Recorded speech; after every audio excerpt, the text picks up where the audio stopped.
ñaare si représentation fii ci réewum Sénégal ku ñu ne Almadies nga dëkk mooy dëkk nga bërëb boo xamante ni xëy na ñu ami koppar ñoo fa ne wala bërëb yu baax daal kër yu rafet a rafet ñoo nekk si Almadies mais dafa am beneen Almadies bu tudd Almadies 2 Almadies 2 boobu nag ak Almadies gi ñu ne nii comme yàlla yaali loolu tey moo fi indi madame Mbaye di délégué de quartier bi waaye du ma si sore yi mu wax ñu bi mu dugg see Almadies lan la def si moom mu jógee Almadies 2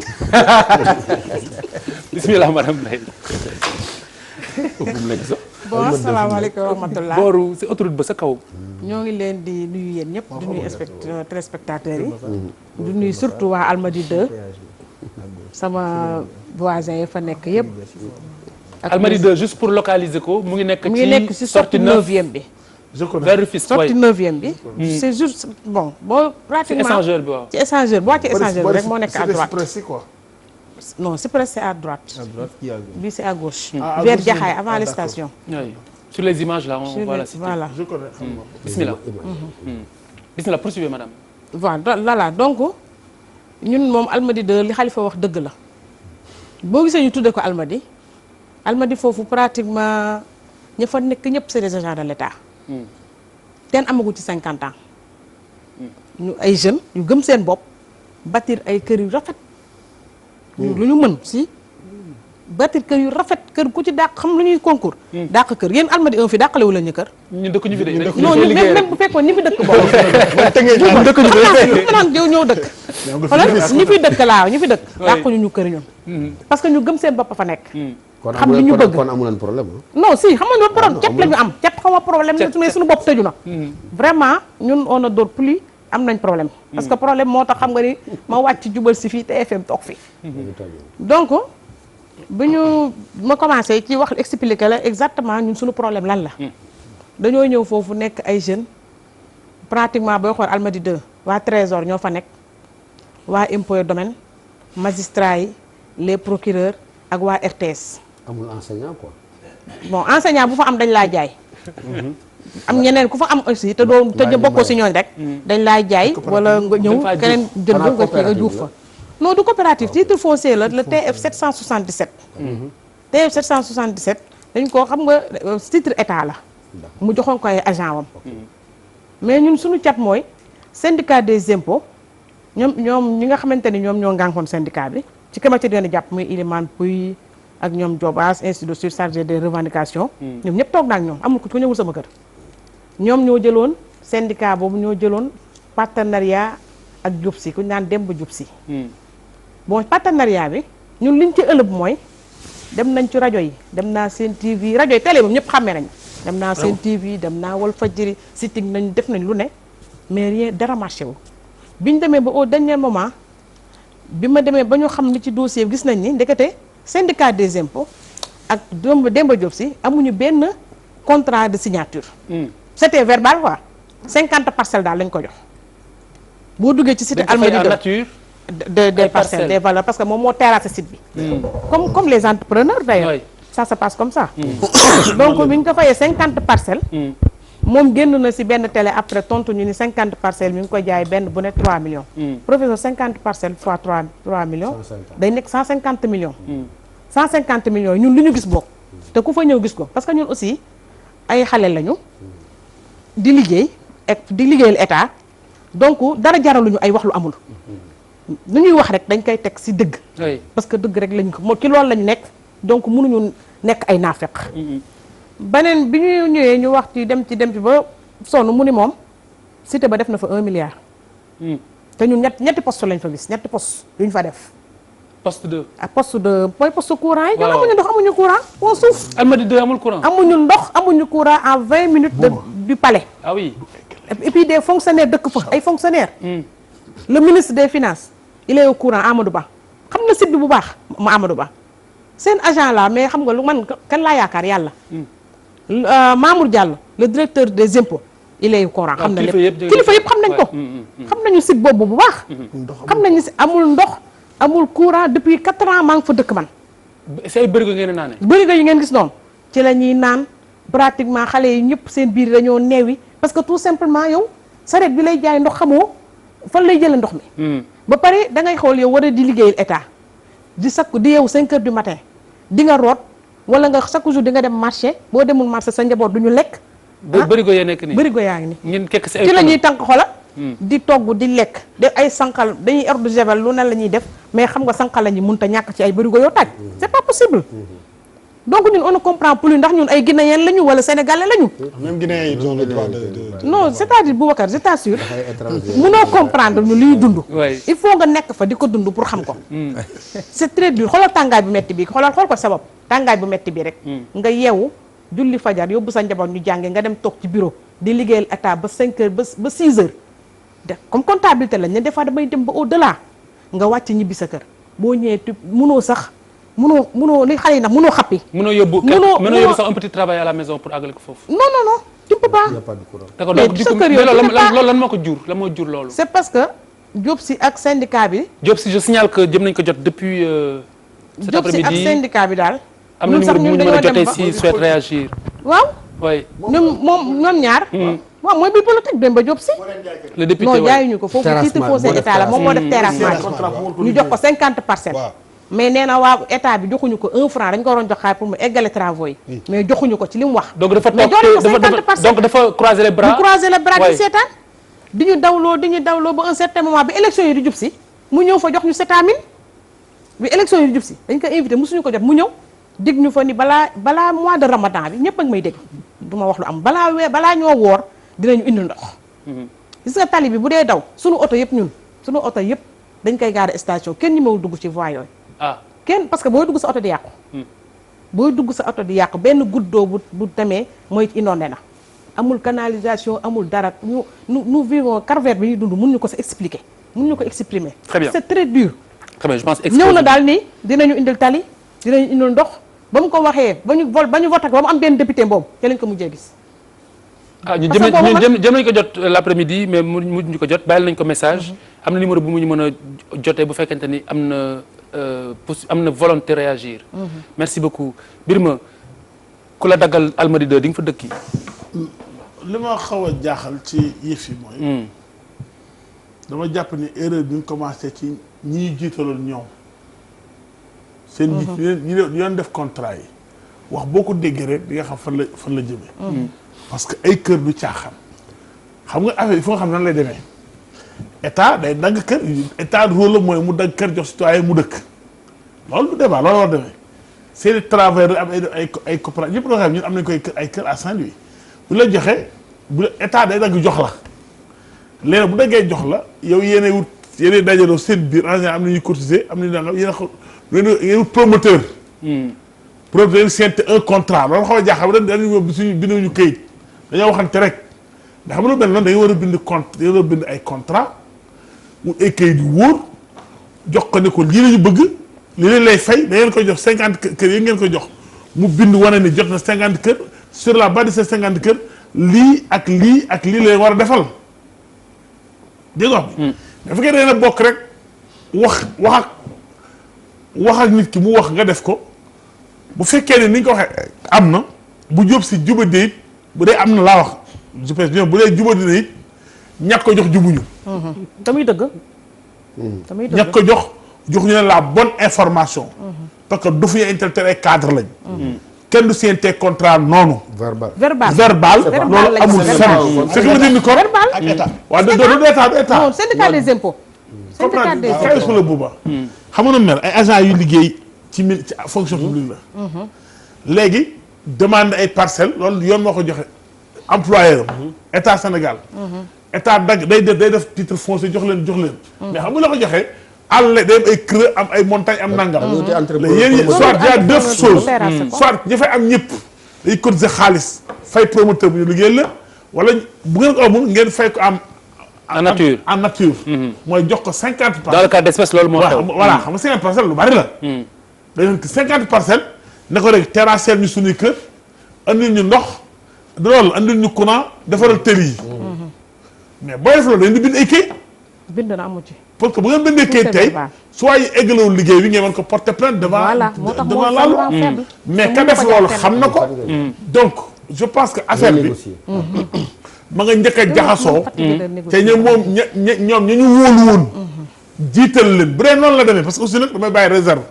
parce que kenn moo expliqué dégluwuma keneen. dégg nga en tout cas bu fekkee ni loolu Diop Sy moo ko def man xam naa Diop Sy bu baax xam na ma bu fekkee ni moom moo ko def vraiment bett na ma. très bien te du cëram. très bien mais nag man ñi ma gën njëkk a condamné du Diop Sy mais ñi koy jox ñu fi.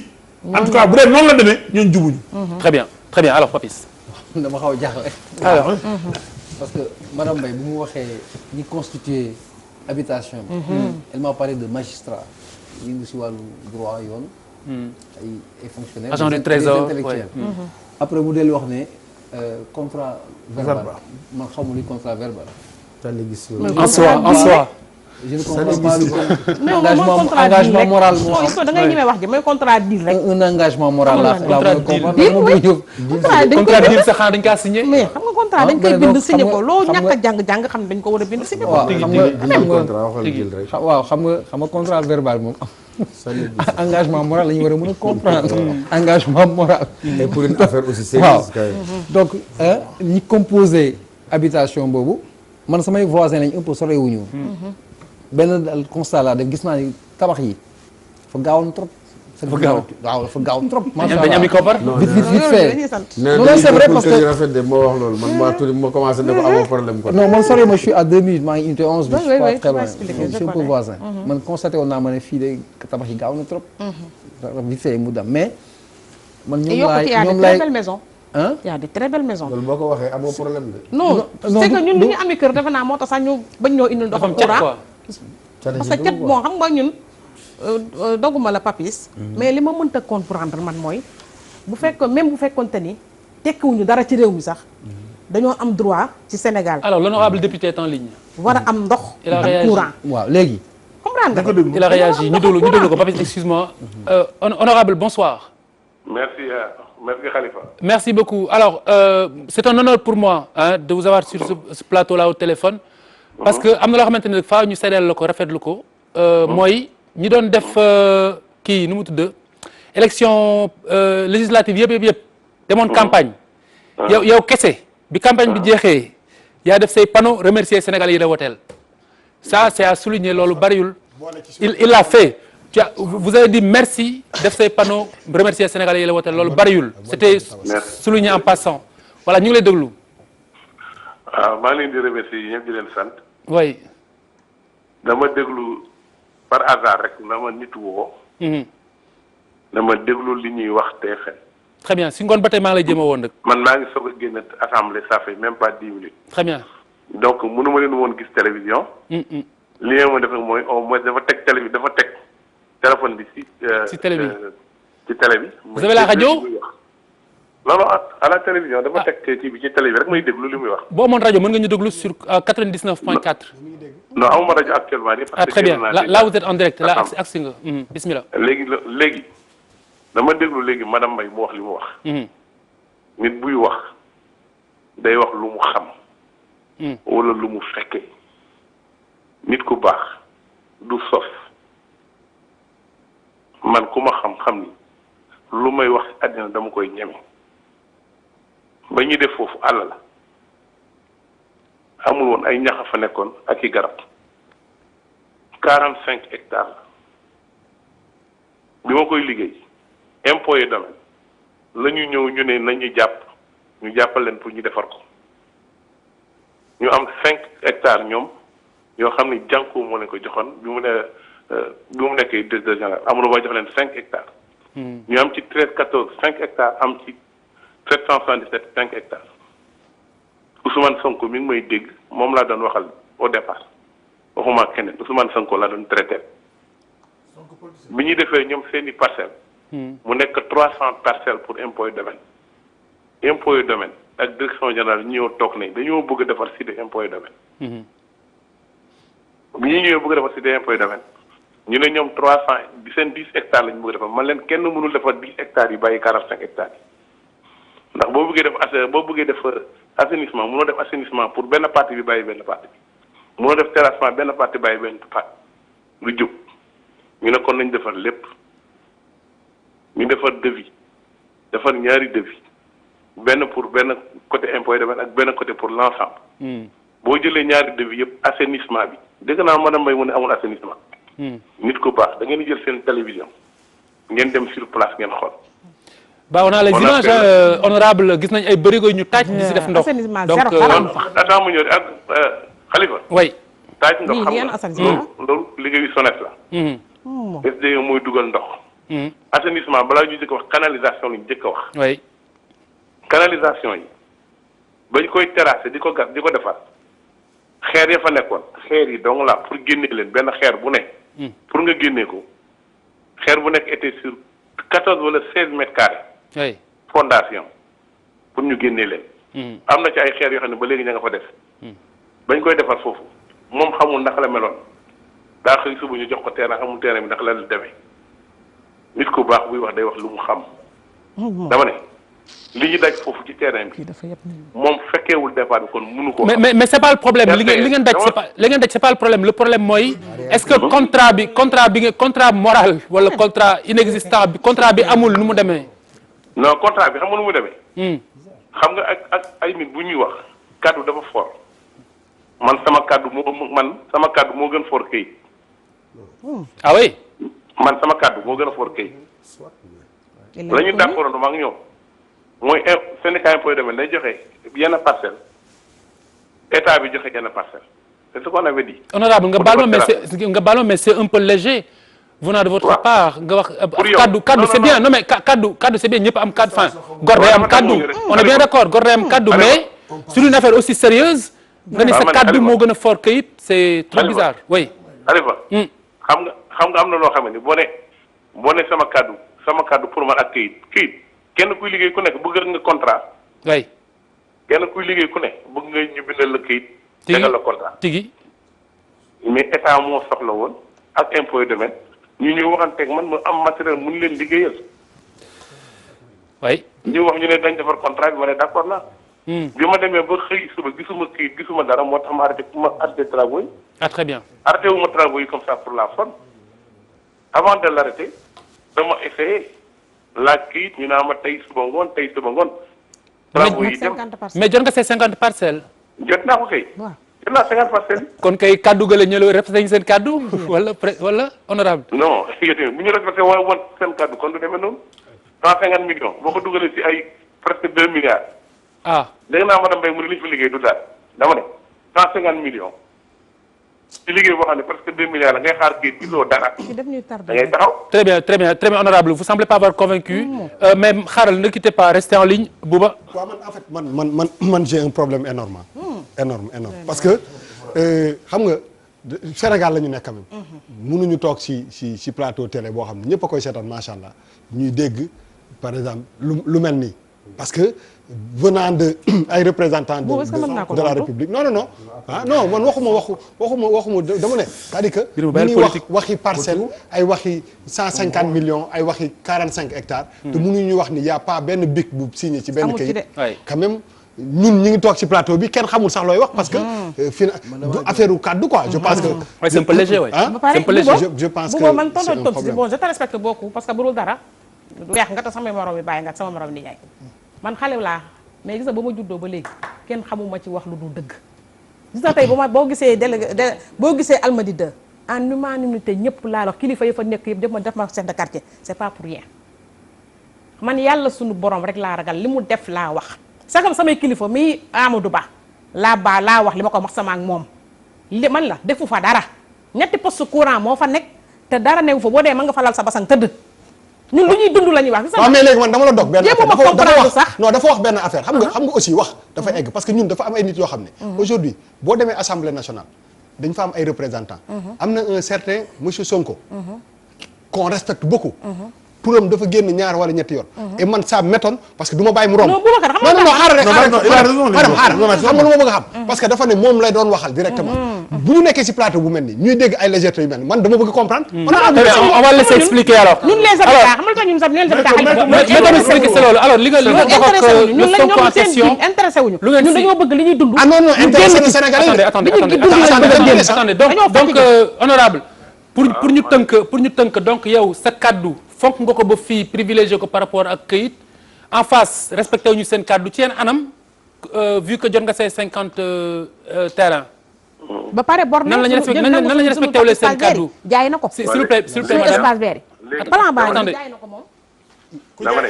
ñu bàyyi la jaay na espace bi madame Mbaye may ko ma àggali allez-y. non dama ne. way kenn ku ci nekk.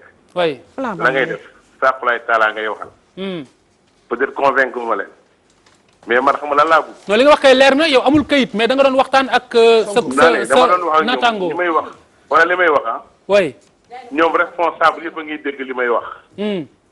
responsable yi ñuy wax yëpp ñi ñuy wax yëpp gis nga jàkkaarloo mën naa fa ñëw indil la këyit ba xam nga moom li muy wax nii mën naa ñëw indi ay këyit yoo xam ne am nañ benn papier là déjà benn plan am nañ plan baa ngi nii l'espace vert là dafa da nga ko jaay espace vert bi dama ne da nga ko jaay sédiment fu mu ko jaay sunu koor lay jaar pour tabax ko mais ñun ñu étouffé dañuy dund mais bàyyi ko mu tontu honorable dama ne da nga jaay espace vert bi non xam nga li ma wala dama ne moom day wax espace vert foofu du espace vert bu doon espace vert la. non non si. sur le plan c'est marqué comme tel honorable le plan est là c'est concret. sur le plan non dama ne. donc est-ce que da nga jaay partie bi peu importe comment noo ko tuddee mais est-ce que da nga ko jaay. non il faut Khalifa. oui. xam nga Khalifa dama ne. espace bi ñuy wax espace vert. oui. du espace vert moo la ko gën a xam moom. bah il a pas répondu à la question moom xam na ne ko du espace vert moom madame Mbaye. xam na ne ko du espace vert. espace vert yi ñoom ñoo ko dagg ñoom waa impôt bi ñuy xëccoog waa RTS ñoo dagg parcelle yi. alors la question mooy est-ce que da nga ko jaay wala jaayoo ko. non dama ne man jaay ko parcelle ba mu. oui. gis nga dama ne. oui moom bu ma jaayulee moom xamul. dama ne mais vous allez nous le dire est-ce que jaay mën naa ko sax fi mu ko jaay attendez madame. mën naa ko sax fi mu ko jaay est-ce que jaay ko. man mënuma jaay espace vert dama ne. nee na jaayu ko. ma ne il a dit non mënuma jaay espace vert. oui xam nga non dañ ne bu ma jaay espace vert mais loolu jaay na ko. dama ne man musuma jaay espace vert parcelle li ñu ma jox. 150 parcelles li ñu ma jox. oui il faut Khalifa. oui Khalifa il faut nga may déglu xam nga lu tax. xam nga nit buy wax ak yow. da ngeen di déglu li muy wax. j'ai un problème parcelle li ñu ma jox. parcelle 120 la. numéro 120. yaa ngi déglu ma ne. oui ba 153. dafa am ay numéro parcelles yi ma jox dafa am numéro du ay parcelles yoo xam ne nii espace la déedéet c'est pas vrai ça n'a rien à voir xam nga nit ki day xam li muy wax moom day wax wante xamul li muy wax. elle a un plan espace sous li ma les jox yeux ay numéro la numéro parcelles yi dañ ko bind signé ko jox ma ay numéro parcelle la du espace vert. comment on peut te nit ku nekk day xam li muy wax moom day wax li muy wax day wax mais Khalifa on a un problème. doo ko bëggee jël ñu wax. nan la ñu mën a joxe ay parcelles signé ko te signé woo contrat amul signature contrat quand même jàkkaarloo la ñu nekk il faut ñu am lu leer ah franchement Khalifa je suis désolé. est-ce que vous pourriez répondre à la question s'il vous plaît. honorable yaa ngi ñu déglu. maa ngi dégg waaw. waaw kayit gi nga signé mooy plan bi nga jaay wala kii espace vert bi nga jaay. non kayit yi ma signé gis nga kayit yi ma signé maak Sonko ñoo ko signé. Sonko moo signé parcelles yi jox ma avec l'accord de son syndicat man loolu leer laay wax. très bien man laxatuma dama très ne bien Sonko moo signé kayit bi ak man. kon yaa ak Sonko yéen a wax seen waxi gor. ba nas li ñoo ko wax. ah man très ak bien moom kenn fekkeewul. ah waay donc ay waxi bu gor ñu la. paree dama ne. boo déggee ma ne kenn fekkeewul ça veut dire que moom fekkeewu. ak direction générale impôts et domaines. oui la may wax direction générale impôts et domaines ñu ngi may déglu man laxatuma. parce très que bien dama ne. léegi attendez tout le monde est préoccupé sur ce plateau. vraiment. mais non ngeen jommi. mais y a pas de contrat écrit entre mook Sonko mais moom dafa ne mook Sonko wax nañ seen waxi gor. non te loolu moo gën a fort contrat ñun. mais voilà attends mais bu waxee gor boobu. waaw ña fa dëkk amuñu lu ñuy plaindre mu lay nekk waxu gor. dëgg yàlla. ña fa dëkk ngay dee. c'est ça la vérité. Sonko li muy rëy làmmiñ ci réew mi. waroon naa rus. ne tax pas Sonko c'est pas Sonko Birima. maa wax li ma xalaat. maa wax li ma mais Sonko n'est pas là pour se défendre wala ko attaquer. maay wax Sonko chaque jour muy wane affaire verte ci réew mi lu mu bokk ak ay nawleem jàngale intellectuel Sénégal de premier rang warul signer un contrat sur la base des paroles may jël li ma bon moo warul par respect à ces gens warul taxaw ne ci kàddoom mooy lan. très bien merci Sonko kan mooy Sonko. merci beaucoup honorable bu ñu la téye lu yàgg. balaa ñu lay bàyyi honorable li ma la bëgg a laaj mooy attendez Birima. à votre niveau Birima s'il te plaît. président moo leen à votre niveau excusez-moi madame excusez-moi à votre niveau fan nga yaakaar ne fa la problème bi ne pour mu jeex à votre niveau lan nga yaakaar ne xëy na buñ ko defoon nga mën a defal ñii li nga digge woon ak ñoom coon jàmm na ñooy. xam nga Birima. bàyyil Birima man def naa xoolal maanaam dama ne. dama bëgg nga déglu ma tuuti rek man def naa xoolal defar naa devis pour xoolal pour eau bi nga xam ne moom la ñu war defar pour l'ensemble du site. gars yi defal ma benn devis au niveau de la SDE. jëlee fi man équipe bi maa def yëpp. gars yi dama fayeeku 225 millions. oui. électrification bi nga xam ne moom la ñu fa war a def. ça coûte 845 millions. oui. ETM moo ko doon commencé ñu arrêté ko ñu def ko Dakar électrique. li ñu may wax nii. moom mi ngi wax wante moo gën a xam ni que. plan électricité bi c'était accordé c'est déjà fait. eau bi c'était déjà accordé. ba ñu jëloon l'ensemble de ces factures là envoyé ko à ces services là. attends mais la moo tax kon la moo tax kon dara xewul dara rien de concret mais parce que tout simplement. affaire bi waxtaan ak tripartite la woon man la Sonko ak direction générale impôts et domaines ñun ñett la woon c'est-à-dire il faut que affaire bi man ragalu mais y a pas d'accord écrit. amul écrit dëgg la dama Sonko bu ko neexee mu génn ne waxantew ñoon loolu. mais donc du ko def. wala Sonko boo la ko wooyee du wax li ma wax donc ñëwul wet. may wax benn question waaw mën naa pose benn question devant les Sénégalais. oui dimbali ma rek. moi je connais Diop Sy. je le respecte beaucoup xam na ne xam naa ko. bi ñu waxee dama ne li ma xam ci moom bu dee demee noonu dina bett loolu laa wax parce que dëgg laa ko xamal. ak li mu gëm di ko wax. mais c'est un vrai homme d'affaires. mënoo signer 50 parcelles ñu la koy fay. parcelle di jar 3 millions. muy 150 millions. ñu wax fi ay valeur 800 millions. 400 millions. 600 millions. am na ci yoo xam ne sëñ bi ñun ñuy xam nga ñuy déglu am nañu xel quand même du ñu ay xale. vraiment doon vraiment li ñu wax ni ku mu convaincre en tout cas Diop Sy mi di ma dégg la waxanteeg Sonko wu ko ci kaw. même rek li ne ci suuf contrat bi may xalifa li ne ci suufu contrat bi. waxuñu ko ci kaw.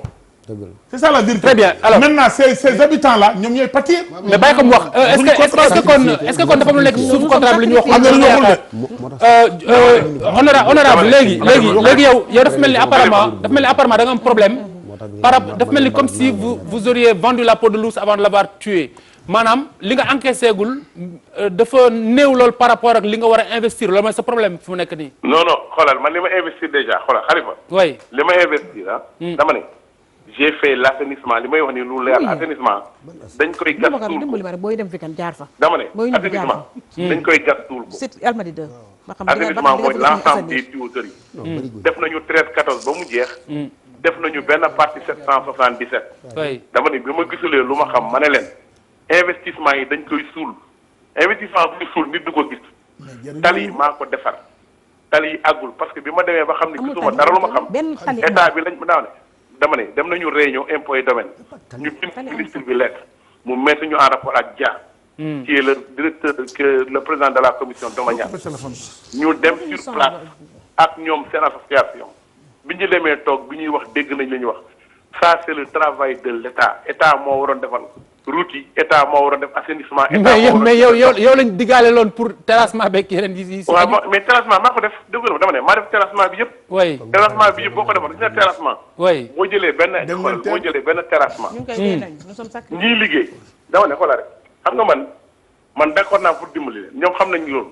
mais dama ne mënuma leen dimbali tout le temps ci sama xaalisu bopp mënuma ko homme d'affaires la amul laxatu. te léegi député moom kenn du ko porter plainte c'est pas comme ça en tout cas. en tout cas merci beaucoup vous pouvez rester avec nous enfin mën nga dem. mais boo bëggee am loo préciser waat mën nga defaat signe comme ça nga duggaat. non man kay xoolal Khalifa. oui ma ne. maa ngi lay dégg. ma ne man mënu ma xoolal mun naa leen déglu ba ngeen jeexal. oui parce que mënu ma gis télévision yoruma télévision. dama leen di dégg rek. ah très bien. parce que on aurait besoin de la ligne aussi c'est ça le problème. amoo rajo foofu amoo rajo. non yor ma rajo léegi amul problème léegi mën naa leen bàyyi man j'ai pas de problème. boo leen bëggee lu leer bu leen neexee ngeen invité ma ñëw indi kayit yi ma yor. bon je pense que kayit. ni mu def man problème kayit mooy suñu problème. yow nga ne amuloo kayit problème kayit mooy suñu problème honorable problème kayit lañu am fi mu nekk nii.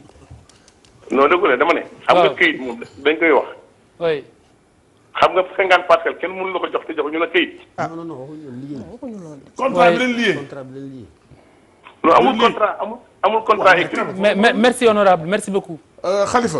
merci beaucoup merci jërëjëf. je viens de comprendre pourquoi. jërëjëf Sonko a eu le courage d'attaquer pour ma dem seul. oui c'est ça la vérité na ñëw fii toog j'invite Sonko de venir ici ñu def jàkkaarloo. non damay ñaan so non parce que non attends. Khalifa.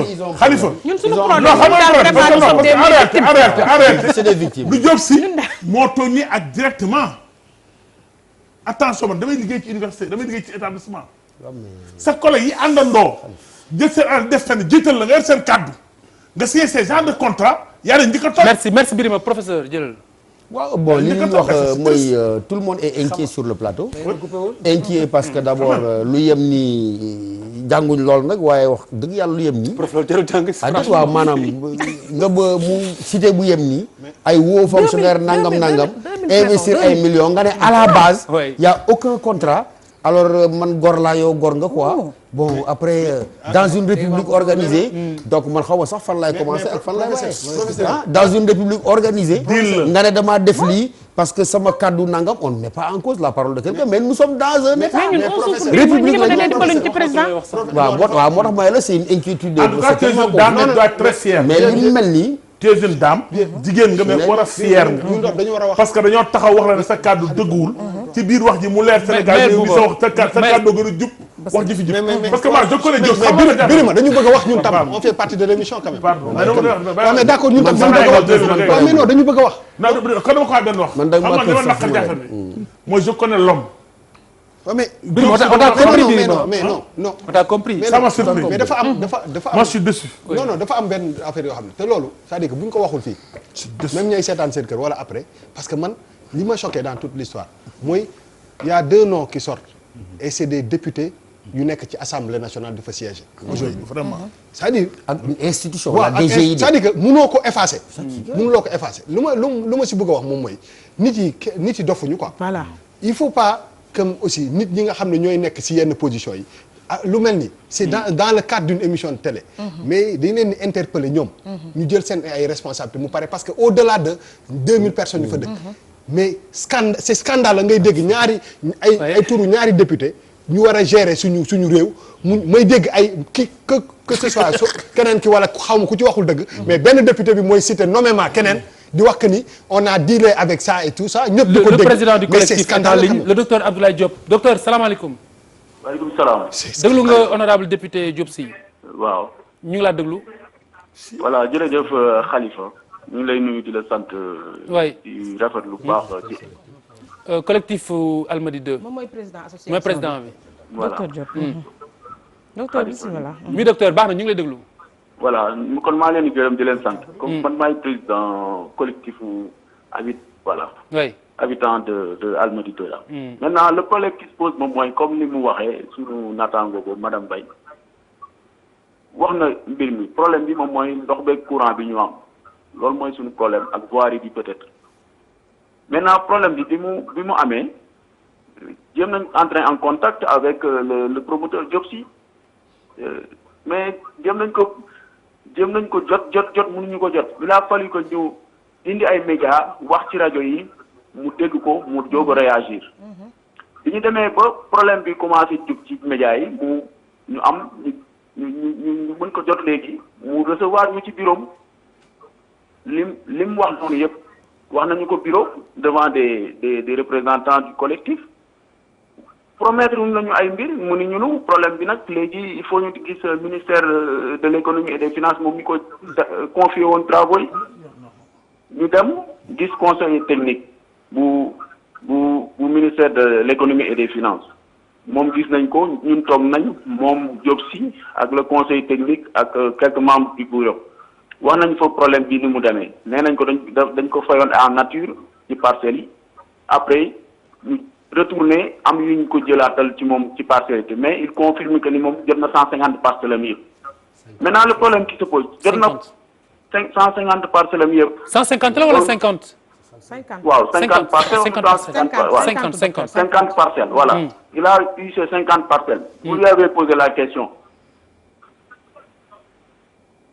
50 parcelles comme voilà 50 parcelles yi mais il a avoué que ni moom jot na ko maintenant le problème qui se pose moom mooy moom bi ñu demee ministère il a dit que ni moom dafa ciblé woon benn carrière bu nekk ci route de Mbour loolu la bëgg jot te buñ ko joxee mu continuer travaux yi. bi ñu demee man j'étais là-bas j'étais au bloc mais j'étais obligé de venir ba ci réunion bi ma ñëw fekk ko mu wax ñu loolu mais j'étais surpris. kan moo ko war a jox loolu muy laaj nga ni. mais nee na état bi moo ko war a jox. te séance tenante boobu instant boobu la jógee foofu dem moom ak conseil technique pour régler problème boobu. docteur merci parce que yow. docteur boo ma bindul ordonnance bu ma demee pharmacie du ma am garab. ngeen jënd kër yoo xam. voilà donc ñun vraiment ñu noo suuf. waaye vraiment on a fait des lettres à la l'État dañu am droit de réserve. oui. voilà merci beaucoup docteur.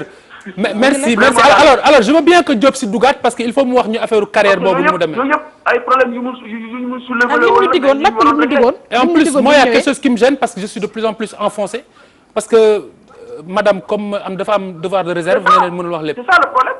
donc qui se pose. waatal Diop si parce que Diop si il faut mu wax affaire carrière gis nga Khalifa wax ji problème bi mooy gis nga li ma lay wax nii mun nga du espace li musuma dal nag ñun actuellement li musuma dal Khalifa xamatuma lu may laaj déglu ma am ko espace vert bi mu ne du espace vert te mu jaay ko te mën naa la ki mu ko jaay comme li ma la wax agent état là je n'ai pas le droit de dire tout parce que non dama am droit de réserve sama liggéey du ma mën a wax lépp mais dama bëgg xamal ne la dañuy xaw ma ci dara li ma ci xam xamu ko ci sédiment la ko jaay fu mu teg tànkam sédiment la ko jaay xaw ma du ma wax mais en tout cas daal fu mu teg tànkam bu teggee xam naa ko man maa ko wax loolu nag tey mu xam ko évidemment donc man fi ma nekku fa li ma mën a xam ko parce que foofu la ma yàlla teg da jëleegu ma fa yaa ngi def affaire Sonko de non c'est-à-dire non am na ci réserve li may wax xoolal dafa am man du ma inventé actuellement nous sommes les victimes ñun Almadies 2 ñu fa nekk ay victimes lañu te ay agent wu président de la République ñun dañoo décidé woon dañoo dem ba à la fin xam nga lu ñu décidé woon pare nañu ba ni ñun amical réunion nañu sama kër dimanche xam nga lu ñu décidé woon vraiment Diop si la ñu bëgg a rayee ñun xam nga lu ñu def cotiser par maison génne ko ci suñu affaire du ko defar de. dañuy demander solennellement Marème Faye Sall président mu dimbali ñu ay agent am lañu Birima dañu sonn ñun président la ñu ñaan yéen yëgoon ngeen ni kayit si ñëw ñu ko. non dana la ñun dem nañu ba wut suñu entrepreneur boo xam ne devis yëpp xam nañ ko devis yi wax ne am nañu ko gën a yomb ñaa nga fa tege am na ñoo xam ne dañoo fay ay millions yu dëkk ci cité ba ñu am daraja nag ay ndombay tànk ku ba ci woo lu may wax délégué je suis de tout cœur avec vous mais vraiment avec ma xaw ma lan yooyu xam nga dañoo gëm ñoom gëmuñu yàlla seen poste rek lañ gëm. mais Madame Mbaye Madame Mbaye non Madame Mbaye man dama am moi j'ai un problème man j'ai un problème parce que aussi fii jàkkaarloo la munoo dóor doom laax doom parce que kaddu dafa am ak ku ñu sas président Macky Sall moom la ñu jox suñu réew moom la ñu laaj ay kon yéen ñi nga xam ne association bi ay victimes lañu non dafa am ñoo leen jox seen ay responsabilité seen kaddu seen ñu dem joxe kaddu góor xaaral rek ma eggali parce que non xam nga lan mooy sam problème ak yow nga baal ma mooy que tegoo affaire bi aussi fi nga ko war a teg dëggantaan le problème il faut pas teg ko rek si Diop si dafa am ay nit yoo leen wóolu woon ñu toog ak Diop si wax ak ñoom te si sa biir wax da ngeen xaw a brosse loolu. mais ñooñu laaj non déedéet madame Mbaye xaaral rek. xaaral non tur bi la tuddul mais tur bi la tuddul woon mais non xam nga lan la mënuñu jël linge Diop si. ngeen baal ma non mais laisse-moi terminer Birima dama ne li fi génn ci information Diop si moo ko. bu ma man ki mu tudd man musuma ko dégg musuma xam madame Ndiaye li ma dégganteel laa la wax. madame Ndiaye non muy Ilimane Pouy déggante naa ak moom téléphone mu confirmé ma loolu. muy Jobaas xaw ma chargé de revendication des syndicats des impôts. déggante non mais li ma ñi ma dégganteel li ma xam laay wax du ma wax xam parce que parcelle parce que bu dee si benn pays de droit si benn musuma xam ne madame Mbaye si benn pays de droit parcelle nit du ko jox nit kese te état amu ci place am parce que état moom suuf seen. non quand je te dis. bu ñu joxee nombre bi non Khalifa ñoom mën nañ négocier jox seen pas négocier non bu ma la nee non dama ne la. même bu nit moomee tey jii su ma amee sama parcelle di ko jaay. état ba dana fa am fu mu ko jaay. boo koy maye. moom laay wax dama mais non mais mënu ci opposé wu. mais Birima dama expliquer. waaw dama bëgg a wax que ni xam nga man lan mooy sam problème ak ñoom. sam problème mooy que ñoom aussi responsabilité bi ni mu nekkee si par rapport ak li mu wax fii. mais bien sûr si Diop si ki seen biir aussi. y a bien sûr attendez gis nga boo biñu ne prib la leen Birima ne fi ñu tàmbalee lañ faussé lépp. oui mu ñëw firndeel ko parce que au départ signé ñu këyit yéen comme ñoom signé ñu këyit li fi révélation yi fi génn moo bari ñoom signé ñu këyit yéen am na ñu ngeen waxaloon ñooñu wax Diop si bi ñu nee ba si biir wax ji Diop si biral ne am na keneen koo xam ne yéen sax yëgu leen woon ne mu ngi si biir dossier bi en l'occurrence son homologue Ousmane Sonko donc mbir mi kenn xamatul lu muy niru. Diop Sy ne docteur Diop nee ne Diop Sy dafay laaj état bi jox ko benn carrière pour mën a àggali bërëb boo xam ni. kaddu yi gorom la ko mais li ma koy jaaxal ñaari mbir ma jaaxal yow déjà kii joxe carrière fa ñuy joxe carrière yi ak fa kër yéen nekk doon sax benn ministère. ministère des mines ñooy joxe carrière ak sama xam-xam. ban rapport. non et puis ban rapport la am. liñ ko fay 50 yi couvrirul. waaw mais dama ne wuy ma dama ne. il a dit dëgg-dëgg Diop Sy du dugg ci lu mu xamul à 100% da ci c'est un vrai homme d'affaires. Diop Sy du n'importe qui dans ce pays. homme d'affaires bu xam li muy liggéey la moo gën a ay kii. le dossier daal le dossier là est à suivre léegi maintenant. seen Almadies 2 waa déglu ma Birima le dossier est à suivre. non da ngay wax sunu espace vert yi mu jaay. Almadies 2 espace vert nee na jaayee ko. non si. non yow nangu wax ki mu ko jaay kon bàyyi ko Khalifa jaay ko. xam nga moom population. parce que fi aussi dañoo comme li la taxaw bëgg a wax la rek waaw loolu la. dañoo taxaw fi mu nekk nii gis nga loolu noonu. kam ko jaay bis bu ci naree teg birig ci sunuy koor lay jaar. mais du ko tabax waa léegi parce que déjà ñun autoroute à péage bi déjà xam nga pollution bi oto yaa ngi fay ñëw. kii konun mi ngi sunu ginnaaw. Sénélec sunu kanam kay defar farine baa ngi fa. léegi ñun fan la ñuy nooyee ñun. dañuy occupé nekk victime ba pare occupé même tuuti mbirum farine bi kii Amadou Gaye président comme fekk la si boole. si am garaaw. loolu si xam. doy na voilà vraiment man sama problème mooy. ñi ñu censé yaakaar ni ñoom. ils sont plus ñoo ñuy protéger par exemple pour. xoolal suñuy sur affaire foncier. ñoom seen bopp ñu am problème. donc ñun kon dañu kon ça veut dire que problème foncier bi yëpp je pense que kon si impôt lay jógee. c'est-à-dire que normalement yéen waroon am problème mu ay foncier. su ngeen amee signé ay contrat yoo xam ne c'est pas possible. en tout cas yéen ñu war a protéger ñun ñi war a jënd. fa lañ koy muté fa la yéen seen bopp ñu ngeen am problème. donc ça veut dire que ñun tiit nañu. alors madame Mbaye merci beaucoup. donc l'affaire là est à suivre en attendant Birima en attendant seen al bi ngeen di jël sànni géej mu des Madi 2. non Almadies 2 lay tudd parce que ñun dañoo non c'est-à-dire moo xam yow kii vraiment Khalifa. mais il faut ngeen xam ni ñun actuellement li ñu nekk victime. sonn ngeen gis nga tey bu fekkoonte ni vraiment pleure xoolal dama bëgg a jooy. je t'assure j'ai les larmes aux yeux. tellement qu'on souffre. comprendre nga li ma c'est tellement maanaam jàkkaarloo wuy ma jàkkaarloo. ñun dañuy demander président wuy ma ci la jàkkaarloo. dina topp dossier ba Sénégal yi xam ne ci nekk lan la. parce que c'est tellement ñun topp dossier xam nga ñun actuellement lan moo ñu yitteel. dañoo li ñu gën a yitteel fi mu ne nii mooy président de la République nga xamante ñun ñoo ko fal. ba pare di njabootam. di ay agent wam moom la ñuy ñaan dimbal ngir yàlla ak yonent bi ak jëm rasulullah. xam nga yéen ak soxnaam mu may ñu waxoon xool nan la ñuy defalee ndox ak courant. waaw sauf que madame président de la République bu yëgee def ngeen lu rëy nii te si ñëw leen këyit du ko neex. mais loolu du ñun sommes des agents. ay victime lay rek. ñi ngeen toolu. ñaar député ñoo la door ay ña def tey xam nañ seen bopp. mais ñun député moo tëdd député nag yombul. waaw léegi en attendant voilà léegi oui ma xam nga li tubaab naan faut-il en rire ou en pleurer nous allons en rire seen àll bi ngeen di sànni géej mu des Madi 2 ba ñu gën a gëstu dossier bi mais quand même li wax dëgg la bu ko président bu leen président ak Marème Faye mën a gis ñun daal loolu lañu Khalifa Khalifa ma des benn virgule waaw xam nga fi Al Mahdi la tudd waaw waaw kon leer na xam nga soxna si jéem leen changer tur bi peut-être que parce que fi bàyyi laay ko sax jonde tigi loolu Al Mahdi daal turu àjjana la loolu mu ngi ci ñun tamit gëm suñu bopp ak bëgg lu baax ak xam ni fa ñu lu bon bàyyi laa ngi fépp demal la bàyyi laa ngi fépp voilà gis nga gëm sa bopp bàyyi laa ngi fépp waaye am na bi moom gëm sa bopp mi ngi fépp bërëb bi dafa mystique non wala xam nga lan la ñun daal ay xale lañu ay ndaw on va terminer xam nga waaw ndox courant daal la même waaw nañ ko jël on va terminer avec Diop Sy waaye xam nga fii leer gi làq woon junniy at laataa moo feeñ fii si Yoff fii benn ka naree colonie faa mu am gàllankoor kuñ ci mën a dimbali ngeen ñëw jàmbalaay laaj ndigal dañoo leen jàmbalaay laaj ndigal avant ngeen ko tuddee est-ce que laaj ngeen ndigal balaa ngeen ko tuddee Almadies loolu lépp mu ngi si dañ ñoo feeñ sax wax ñu tudde leen ko loolu alors parce que non day metti mais day neex alors non mais c'est tellement gros alors honorable on va terminer sur cette question là mooy mbiru docteur Diop mooy président collectif dafa wax léegi ne pour nga àggali travaux yi da nga ko suspendre si benn exigence mooy état bi jox la benn carrière bu nekk bërëb sàngam loolu loo siy wax. loolu du carrière. lu mu doon. non du carrière xam nga état bi. dañ may fay en nature. ñu ne ma demal ut terrain bi mi ngi nekk sur la route de Diaff. oui. man li may wax yëpp dama koy ñeme dama ne li may wax yëpp dama koy ñeme.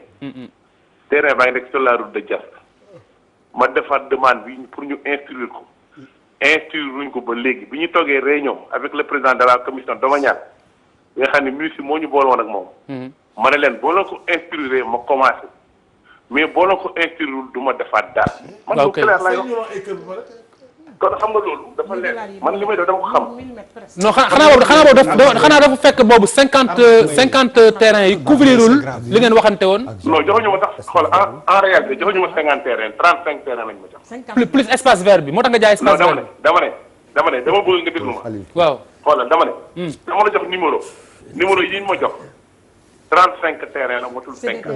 xulil ma kii bi espace vert ban numéro la. 121 la s'il vous plaît. ba 150 day am numéro. terrain yi ñu ma jox. numéro 121.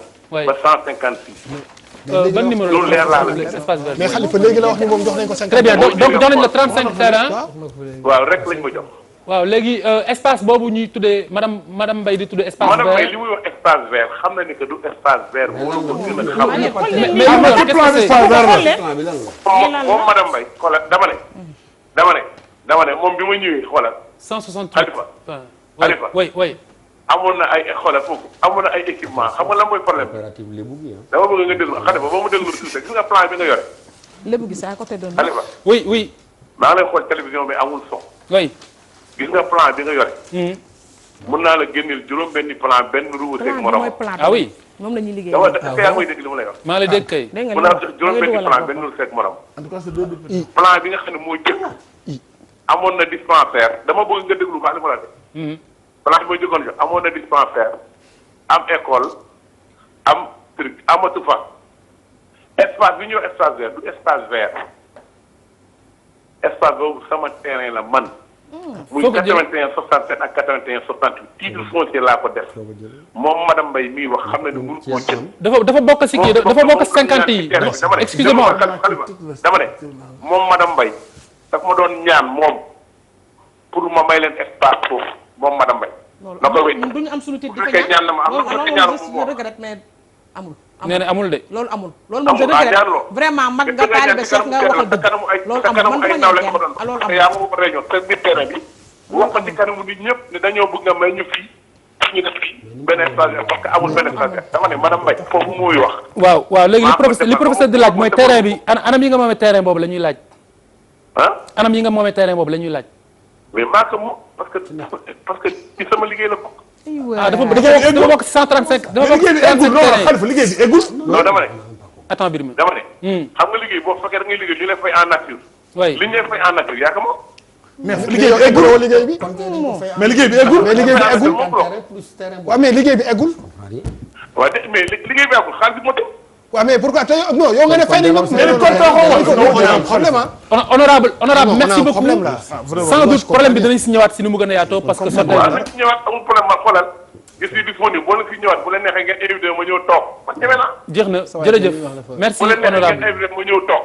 merci lépp mat na kon ñu ñëw si gis-gis bi ñu ñëw si. moom ay kàddoom moom dañ koy rafetlu. tigi moom suñu la far quoi ñoo far tigi Birima.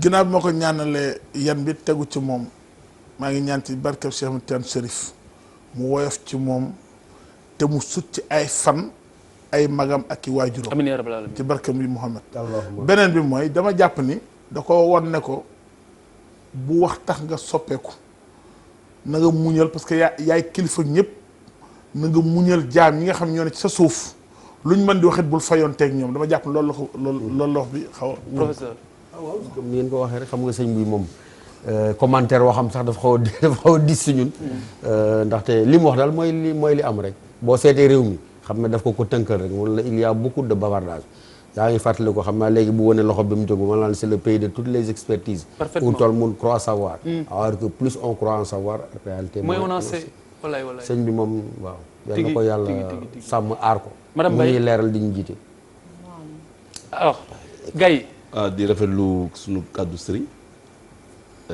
ndaxte comme ni ko Birima waxee rek njiit dafa metti da ngay muñ te dugg donc di profité waale di nuyu sama sëriñ sëñ Maodo Sy Ibn Abdou Aziz Dabakh. jërëjëf ñëw si bis topp Christophe Cheikh Kanté mooy ex-DG bu port autonome bu Dakar nee na il est quitte avec sa conscience maanaam amul benn xarma yàlla ak ni mu doxalee. bi mu si digganteem ak boppam digganteem ak jëmam bu fekkente ne ni liñ koy reproché mooy li mu recruter ay sénégalais il l'assume waaw. Papis. Papis. Moi je passe. Bouba. Ah, man je pense que c'est un gros scandale. C'est un gros scandale parce que c'est pas parce que da ngay quitter benn poste bu dee li ñu wax moom moo nekk nga recruter noonu c'est pas parce que da nga recruter ay sénégalais.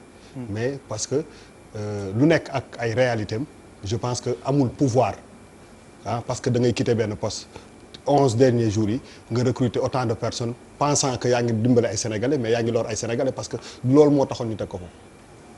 Birima. waaw man xam nga nag syndicaliste la mënuma xarab ku ñu jël ki ñu jël moom bànneex na boo xam ne tey dañ ko dàqaat xam nga loolu day xaw a métti lu doy war daal xam naa daal dossier la boo xam ni waxtaan da see war foo ñu DG bu bees bi waxtaan ak syndicat yi waxtaan ak personnel bi ñu xool nu rafetal ñu def ko noonu. Professeur. waaw man de dama ci dul sori pourquoi parce que maîtriser wu ma. wax dëgg yàlla dama xawoon déconné tuuti. xaw ma exactement ci ban contexte la wax dëgg yàlla moo tax mënuma ci sori loolu. maîtriser wu honnêtement. très bien je n'ai pas suivi cette information. très bien alors madame Mbaye waa Madi 2. alors Gaye madame Mbaye xoolal ma jeex. Gaye. ba tool si c'est avéré c'est un scandale. c'est un scandale parce que mënoo ñëw en 11 jours nga ne da ngay recruter ay nit. oui. aussi des conditions lañu recruter aussi. est-ce que sénégalais yëpp ils ont les mêmes chances est-ce que man su ma ñëwoon dañ ma jël wala keneen ak keneen. il faut que ñu xam loolu aussi est-ce que du affaire copain ou parti politique peut-être c'est ça. alors bis topp pour terminer Mamadou Wane secrétaire adjoint à la vie politique bu PS mu ne comme Khalifa Sall ak ñi mu àndal amuñu dignité matuk dem daañu leen dàq booba. ci biir PSD je pense que ñoom ñi nga xam ne ñoom la ñu wax ne dañuy dàq ñoom ñooy constituer avenir u PS. ñi ñu nar a dàq. waaw donc PS dafa jot que ñii nga xam ne dañuy yóotu bëgg dara ëllëg en dehors de démêlés yu ñu am ak justice. que ñu bàyyi leen ñu évoluer loolu moom mooy dëgg. de toute façon fii ci TFM kenn nangu fi anarchie ku fi anarchie boobu du dàq. boobu du fi dàq kenn di boobu du dàqee anarchie amul benn. amul fa lu mën a avancer. bu mu ngi laa dugal de même dama ne parti politique daal lii la majorité démocratie la lépp décision boo xam ne dañ koy jël li majorité bi jëm mooy mooy destiné parti. merci Birima. maa ngi ñëwaat si yow non dafa am benn virgule rek. je pense que bon on est quand même si benn émission télé bu ay millions de nit di seetaan je pense que il faut ñu jàng. que ni ku nekk rek am nga fooy xëy di fa liggéey. ñu respecter entreprise privée. bi ñu may non non entreprise privée bu tudd GFM. bu am ay réalité waaw mais pencum Sénégal ak monde politique bi. mënuñu ko comparer dafa nekk loo xam ne. c'est pas dëgg la kay parti politique li mu la wax dëgg la Birima li mu la wax dëgg la. parti politique de tous les Sénégal am nañu bokkul PS ñëpp a ko bokk. non mais PS patrimoine national PS histoire Sénégal. moom dëggul PS non am nañu Sénégal. waaw d'accord Gaye non du benn. Gaye du militant PS. Gaye kon na ci génn mu ci waxati. waaw mais moom daa xewul. non dama ne ku anarchie kenn nangu ko laal bu wax waxuma ay. xaaral Gaye anarchie kenn du ko nangu ci fenn. Gaye bismillah. non man li ma si wax kay mooy man en tant que observateur sénégalais bon li ma si déranger rek mooy ku nekk prison nga bëgg koo dàq ça. alors madame ku nekk prison rek xam nga politique. professeur waxal. waaw est-ce que du anti phrase laa gis. waaw parce que boo ne comme Khalifa Sall et compagnie n'ont pas la dignité de partir. La bonne phrase serait d'ajouter nous aurons la dignité de ne pas les faire partir. alors. non anarchie bi sa waay di wax. oui. xam nga dafa wax ay waxu majorité. donc on est dans une logique de démocratie. Oui. Dans un même courant majorité bi nañu appliquer li ñuy appliquer. mooy bañ a nu mu tuddati mais ñii Khalifa Sall si li ñu nekk ñoom ñoo nekk ci pour man dëgg bi parce que le fond du problème aujourd'hui c'est que ñii dañu am ay ambition bëgg am démarche bëgg a dem feneen. On va le citer Ousmane Tanor Dieng nekk ak mouvement présidentiel bi amul benn ambition par exemple pour la présidentielle alors que ñii Birima laisse-moi terminer alors que ñii li ñuy bëgg moom mooy loolu moo taxoon ñu defar parti socialiste c'était pour la conquête du pouvoir et sa conservation. Ouais. Alors Papis ñu conserver ko. beneen affaire mooy. oui. politique moo ci lalu. ku nekk dafa nekk ci camp. ils ont le droit de revendiquer la légitimité. mais termine Birima. su waxee non bàyyi ko mu wax xam nga lan moo tax virgule la xam nga lan moo tax laisse le finir déedéet xam nga lan moo tax émission bi ñëpp am droit wax seen kaddu ci lépp arrête à chaque fois qu'on parle du PS nga jël personne yow waxoon nga léegi 2 fois non waa pare nga voilà loolu c'est-à-dire que bu nit waxee dara ci PS non bu nit waxee dara ci PS mu jël affaire bi personnaliser ko moo fi kenn ku fi bëgg a wax ci PS xalaatam daf koy dëgg la kay Birima moomoo nit ñi waaw dëgg moomoo nit ñi moomoo PS le PS ne t'appartient pas APR nga gën a jege que PS. tu peux pas être l'avocat du diable. dëgg laa ko wax moomoo réew mi moomoo PS moomoo APR. arrête de défendre la nga xam ne. bu nit waxee nga personnaliser affaire bi. tu es qui tu te prends li ma fii bàyyi ko mu wax. pare nga waxal bu ko tontu de waxal rek. non dama ne wuy dama ne li ma bëgg a nga déglu ko mooy. parti boo gis muy dox ci àdduna. buñ tegee benn problème ne lii lañ bëgg a def dañ koy débattre suñ d'accord ci kaddu ñu dégager majorité ak minorité. mais amul dàqaate. waaw même waaye dafa amul carte mu bokku PS.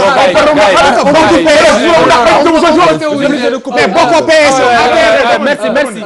merci beaucoup.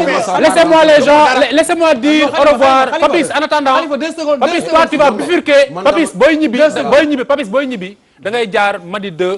nga xulil ñu ko. non du ma may 2 minutes. excellent week-end. baal ma àq.